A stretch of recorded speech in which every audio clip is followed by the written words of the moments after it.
Gift আছে, ও জানি না ওর পছন্দ হবে কিনা। ব্ল্যাক কালারের হচ্ছে ড্রেস আছে, একটা হট ড্রেস। সেই দিন ছিল হিড়িম্বার বার্থডে।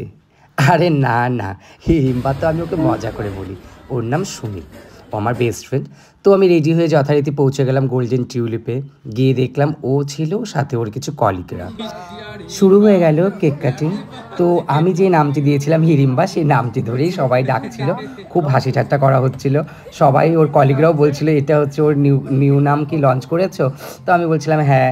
তো এবার দেখো কেক কাটিংয়ের পরেও আমাকে বলছিল আমাকে একটু অল্প দিয়ে, আমি কেক খাওয়ানো নিয়েও ওর সাথে একটু রসিকতা করছিলাম। হ্যাঁ, তো এভাবে হচ্ছে আমরা মজা ঠাট্টা করে হচ্ছে ওর কেক কাটিং হয়ে গেল। হিড়িম্বার বার্থডের কেক তোমরাও একটু খেয়ে নাও। তো যাই হোক, এবার চলে এলো হচ্ছে, আমরা খেয়ে ফেলেছি অলরেডি মশলা কুকচা আর অনিয়ন পকোড়া ছিল। আর মেইন কোর্সে ছিল চিকেন হান্ডি, চিকেন কষা, মিক্সড ফ্রাইড রাইস, মশলা কুলচা, নান।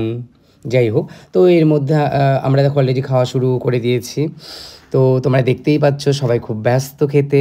আমার খাওয়াও কমপ্লিট। আমি একটু হাত ধুয়ে নিলাম, হাতটা ধুয়ে একটু এই যে হচ্ছে কী বলে এটাকে, মিশ্রি আর মৌরি যেটা হচ্ছে থাকে লাস্টে, সেটা আমি একটু ঢং করে খেয়ে নিলাম। যাই হোক, এখানেই শেষ করছি আমার এই ব্লগটি। নতুন কোনো ব্লগ নিয়ে খুব তাড়াতাড়ি চলে আসবো। তোমরা সবাই খুব ভালো থেকো, সুস্থ থেকো, টাটা। টেস্টি এই সম্পূর্ণ ট্রিটটা হচ্ছে সুমিত দিয়েছে। আজকে ওর হচ্ছে বার্থডে, আমার বেস্ট ফ্রেন্ড, ওর বার্থডেতে হচ্ছে আজকে ট্রিট দিল। সম্পূর্ণ ব্লগে দেখতে পারবে, আমার ছোট্ট একটা ব্লগ আসবে। ঠিক আছে, টাটা।